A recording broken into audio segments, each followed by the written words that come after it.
I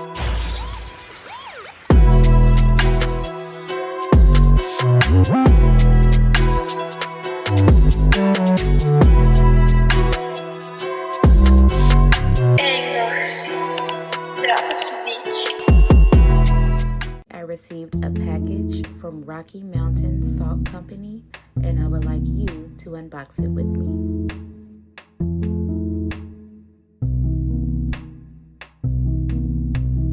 One of my TikTok followers by the name of Callie Tripp, who is the president of this company, reached out to me directly and asked if I would like to try some of their samples.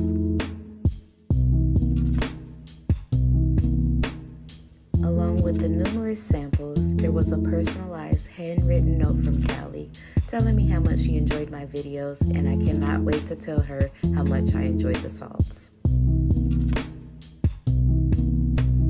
Feel free to check out Rocky Mountain Salt Company, and thanks for unboxing with me. Welcome to Your Milk and Cereal, where true crime meets creativity. I'm Ramara Arlelia, your guide through the world of the unexplained and the unsettling. Here we don't just unravel the mysteries behind history's most chilling crimes and disappearances. I also create a unique handcrafted product for my small business, Your Milk LLC, right here in front of you. Be sure to check out the description box below for more details on what I'm making today, and a link to my website if you want to explore more. Now grab your favorite bowl of cereal, get comfy, and let's dive into today's case while I craft something special. In the heart of New Orleans, where jazz filled the humid night air and secrets simmered beneath the surface, there lived a community of families who thought they understood the rhythms of their city. The streets were lined with iron balconies, and the scent of gumbo wafted from every corner restaurant. But in the year 1918, a shadow fell over these lively neighborhoods.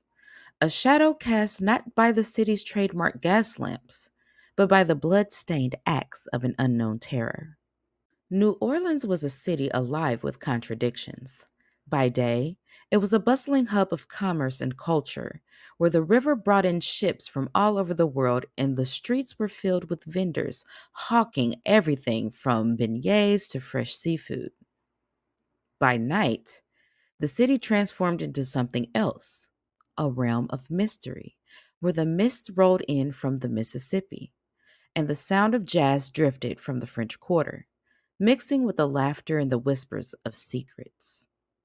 It was in this setting that a figure would emerge who would haunt the city's darkest corners and unsettle even the bravest hearts.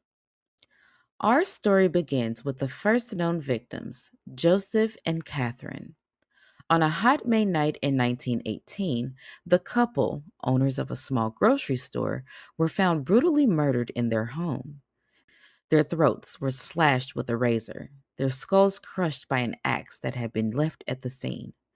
The attack was savage, frenzied, a burst of violence that shattered the calm of their small Italian-American neighborhood.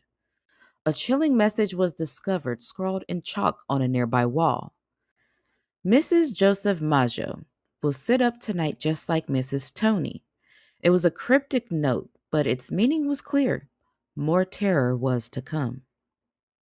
The news of the Maggio murders spread quickly through New Orleans, carried by the whispers of concerned neighbors and the headlines of the local papers. Fear took root, but it was mixed with disbelief. Murders happened in New Orleans, but this was something different, something more sinister. Who could have committed such a heinous act, and why? Whispers filled the streets like the wind that drifted through the Spanish moss. Some said it was the work of the mafia, who were known to control certain neighborhoods with iron fists. Others believed it was a deranged lunatic, perhaps a man with a grudge against Italians, as all of the early victims were of Italian descent. Theories spread as quickly as the panic. Some believed the Axeman to be a supernatural entity, a demon that thrived on fear and chaos. Others speculated about a lone psychopath who blended in with the everyday residents of the city, hiding in plain sight. A local detective, John D'Antonio, theorized the killer could be a Jekyll and Hyde character, someone who appeared normal by day but transformed into a killer by night, a hypothesis that would only add to the city's collective unease. As weeks passed, the city tried to move on until the Axeman struck again. The next attack came swiftly, and then another. Over the following months, the Axeman's reign of terror spread like wildfire, leaving a trail of blood and broken bodies in his wake. It was not only the brutality of the attacks that unnerved the city, but the randomness of them. The Axeman did not discriminate by wealth or status. His victims ranged from shopkeepers to mothers and even children. Anna Schneider, a pregnant woman, was found unconscious in her home, her face mutilated by the blade of the axe, yet she miraculously survived. She awoke days later with no memory of the attack, but her survival brought no comfort, only more questions. In another attack, Pauline and Mary Bruno stumbled upon the bloody scene of their uncle Joseph Romano's murder. The elderly man, though badly injured, managed to describe his attacker as a large, dark figure before succumbing to his wounds. With each new attack, the residents of New Orleans began to see patterns, or what seemed like patterns. Each victim was of Italian descent and operated a small grocery or corner store. But the police were baffled by the killer's methods. Doors would be found chiseled open, windows would be removed, and the axeman's weapon of choice was often one found at the scene, a cruel reminder that he could turn the mundane into something menacing. New Orleans, once a city of music and merriment, had become a hunting ground. Families began to take drastic measures. Windows were bolted shut, extra locks were added to doors, and some families even left the city altogether, seeking refuge in the rural outskirts. The local police force was stretched thin, and public pressure mounted for answers. And then came the letter. On March 13th, 1919, a letter purportedly written by the Axeman himself was published in the local newspaper. Its contents sent shivers down the spine of every reader. Hell, March 13th, 1919. Esteemed mortal, they have never caught me, and they never will.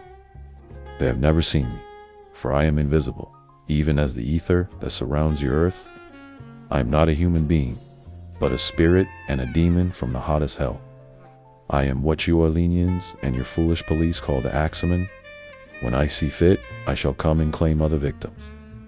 I alone know whom they shall be. I shall leave no clue except my bloody axe, besmeared with blood and brains, of he whom I have sent below to keep me company.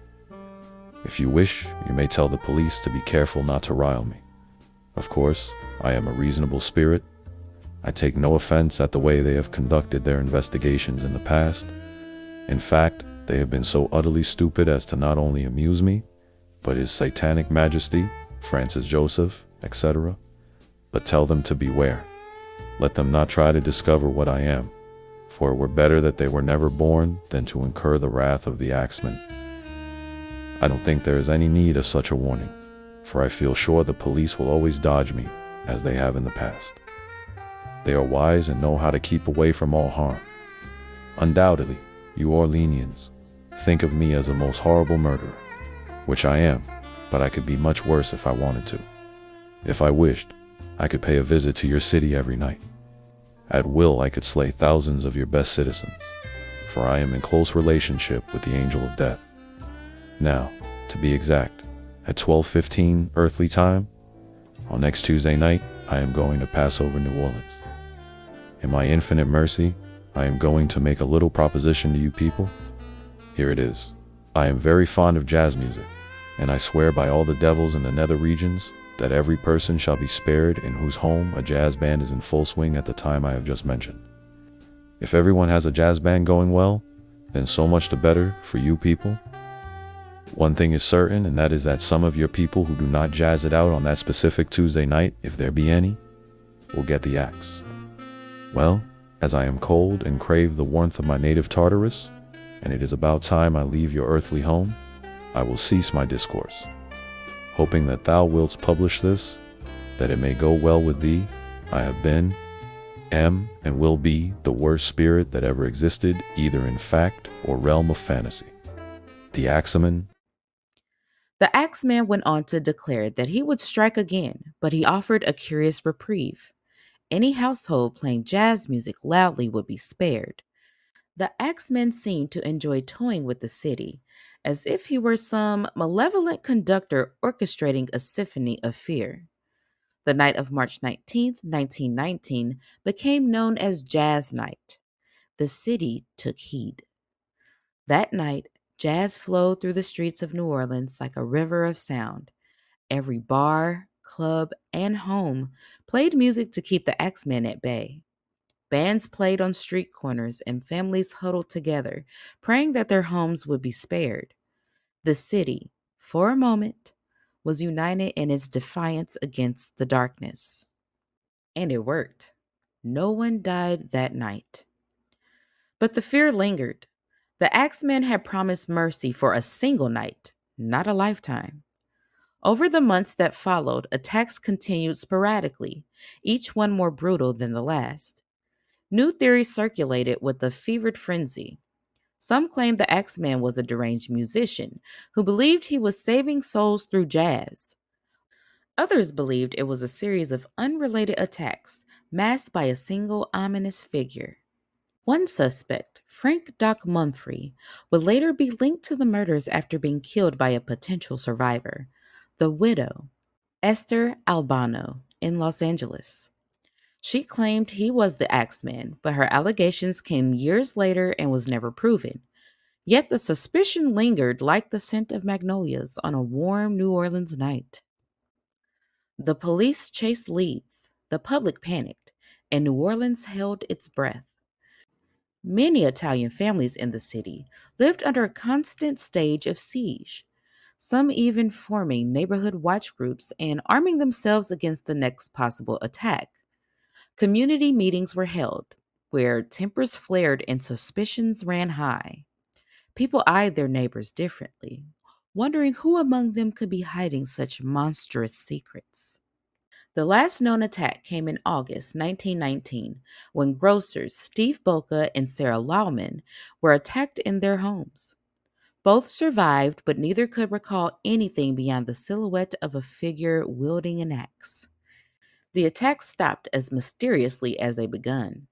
The Axemen vanished, leaving behind a city scarred by fear and a trail of unanswered questions.